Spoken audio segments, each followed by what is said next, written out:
नया USA channel बनाने का प्लान है? पहले ये वीडियो जरूर देख लो, क्योंकि इस बार ना हम यूएसए चैनल बनाएंगे और ना ही इंडियन चैनल। आज हम बनाएंगे ऑस्ट्रेलियन यूट्यूब चैनल, जिसके बारे में बहुत कम क्रिएटर्स बात करते हैं। लेकिन एक मिस्टेक जो ऑलमोस्ट सब लोग करते हैं, सिर्फ चैनल का कंट्री ऑस्ट्रेलिया सेट कर देते हैं और सोचते हैं बस काम हो गया। रियलिटी में ऐसा बिल्कुल नहीं है। अगर ऑस्ट्रेलियन चैनल को सही तरीके से सेटअप नहीं किया तो ना ऑडियंस मिलेगी और ना ही उसका एक्चुअल बेनिफिट। इस वीडियो में मैं तुम्हें A to Z complete process दिखाने वाला हूं, जिससे तुम जीरो से एक प्रॉपर ऑस्ट्रेलियन यूट्यूब चैनल बना पाओगे। तो चलो शुरू करते हैं। 1. What is an Australian YouTube channel? सबसे पहले यह समझना जरूरी है कि ऑस्ट्रेलियन यूट्यूब चैनल एक्चुअली होता क्या है। बहुत से क्रिएटर्स को लगता है कि ऑस्ट्रेलियन चैनल का मतलब बस ऑस्ट्रेलिया से रिलेटेड एक चैनल बना लेना है, लेकिन रियलिटी में कॉन्सेप्ट इससे काफी अलग है। ऑस्ट्रेलियन यूट्यूब चैनल का मतलब है ऐसा चैनल जो ऑस्ट्रेलियन ऑडियंस को टारगेट करता हो, यानी आपके video topics, language, keywords, thumbnails और अपलोड टाइमिंग सब ऑस्ट्रेलिया के व्यूअर्स को ध्यान में रखकर प्लान किए जाते हैं। जब आप कंसिस्टेंटली इसी ऑडियंस के लिए कंटेंट पब्लिश करते हो, तब YouTube धीरे धीरे समझने लगता है कि आपके वीडियोस किस कंट्री के व्यूअर्स के लिए रिलेवेंट हैं और उन्हें उसी ऑडियंस तक रेकमेंड करने की कोशिश करता है। इसलिए अगर आप ऑस्ट्रेलियन ऑडियंस को टारगेट करना चाहते हो तो सिर्फ चैनल बनाना काफी नहीं है, उसके पीछे एक प्रॉपर स्ट्रेटेजी भी होनी चाहिए। अब जब ऑस्ट्रेलियन चैनल का कॉन्सेप्ट क्लियर हो गया है, तो चलिए देखते हैं कि इसे बनाने के बेनिफिट्स क्या हो सकते हैं। 2.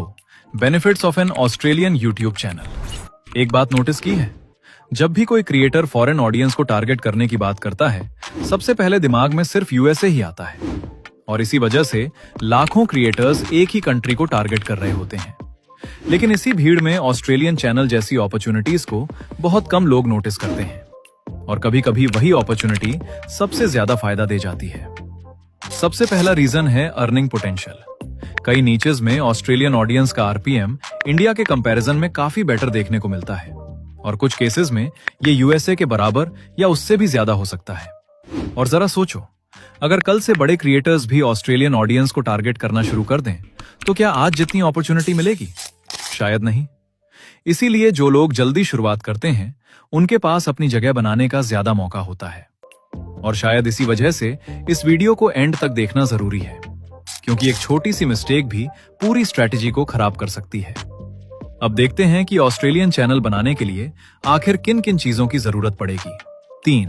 रिक्वायरमेंट्स। अब सवाल आता है, ऑस्ट्रेलियन चैनल स्टार्ट करने के लिए आखिर क्या क्या चाहिए? सबसे पहली रिक्वायरमेंट है ऑस्ट्रेलियन ऑडियंस को समझना। सिर्फ चैनल बना देने से कुछ नहीं होगा। आपका कंटेंट, एग्जाम्पल्स और टॉपिक्स उन लोगों के इंटरेस्ट के हिसाब से होने चाहिए। दूसरी रिक्वायरमेंट है अपलोड टाइमिंग। इंडिया और ऑस्ट्रेलिया के टाइम जोन में काफी डिफरेंस होता है, इसलिए वीडियोस को ऑस्ट्रेलियन ऑडियंस के एक्टिव टाइम के अकॉर्डिंग शेड्यूल करना बहुत इंपॉर्टेंट है। तीसरी रिक्वायरमेंट है कंटेंट सिलेक्शन।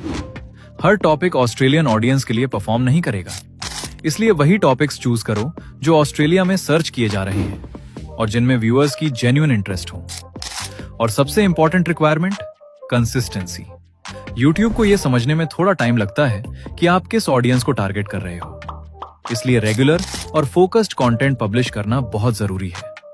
अब सवाल यह है, आखिर ऐसा कंटेंट कैसे चूज करें जो ऑस्ट्रेलियन ऑडियंस तक पहुंच सके? चलिए अब वही देखते हैं। 4. Content strategy.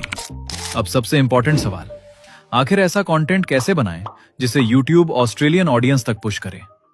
सबसे पहली बात, कभी भी इंडियन ऑडियंस को कॉपी करके वही कंटेंट ऑस्ट्रेलियन ऑडियंस के लिए मत अपलोड कर देना। हर कंट्री के ट्रेंड्स, इंटरेस्ट्स और सर्च बिहेवियर अलग होते हैं, इसलिए वीडियो बनाने से पहले यह देखो कि ऑस्ट्रेलिया में लोग किस टाइप का कंटेंट देख रहे हैं, कौन से टॉपिक्स ट्रेंड कर रहे हैं और किस तरह के थंबनेल्स और टाइटल्स उनका अटेंशन ग्रैब कर रहे हैं। उसके बाद अपनी वीडियोस में टाइटल, थंबनेल और कीवर्ड्स भी ऑस्ट्रेलियन ऑडियंस को ध्यान में रखकर बनाओ, क्योंकि YouTube सिर्फ वीडियो नहीं देखता, बल्कि ये भी समझता है कि आपका कंटेंट किस ऑडियंस के लिए रिलेवेंट है। और एक मिस्टेक जो बहुत लोग करते हैं, एक ही चैनल पर अलग अलग कंट्रीज को टारगेट करना। आज इंडिया, कल यूएसए और परसों ऑस्ट्रेलिया। ऐसा करने से YouTube कंफ्यूज हो सकता है कि आखिर आपकी एक्चुअल ऑडियंस है कौन। इसलिए शुरुआत से ही एक क्लियर डायरेक्शन रखो और कंसिस्टेंटली ऑस्ट्रेलियन ऑडियंस के लिए ही कंटेंट पब्लिश करो। अब बात करते हैं उन कॉमन मिस्टेक्स की जिनकी वजह से बहुत से ऑस्ट्रेलियन चैनल्स ग्रो ही नहीं कर पाते। 5. निच सिलेक्शन। अब एक सवाल, अगर ऑस्ट्रेलियन ऑडियंस का आरपीएम बेटर है तो क्या हर निच में अर्निंग भी उतनी ही होगी? बिल्कुल नहीं। आरपीएम सिर्फ कंट्री से डिसाइड नहीं होता, निच भी उसमें बहुत बड़ा रोल प्ले करता है। अगर आप ऑस्ट्रेलिया को टारगेट कर रहे हो तो education, person finance, investing, business, marketing और टेक जैसे निचेस में जनरली दूसरे एंटरटेनमेंट निचेस के कंपैरिजन में बेटर आरपीएम देखने को मिल सकता है। लेकिन इसका मतलब ये नहीं कि सिर्फ हाई आरपीएम देखकर निच चूज कर लो। अगर आपको उस टॉपिक में इंटरेस्ट ही नहीं है तो कुछ वीडियोस के बाद कंसिस्टेंसी मेंटेन करना बहुत मुश्किल हो जाएगा।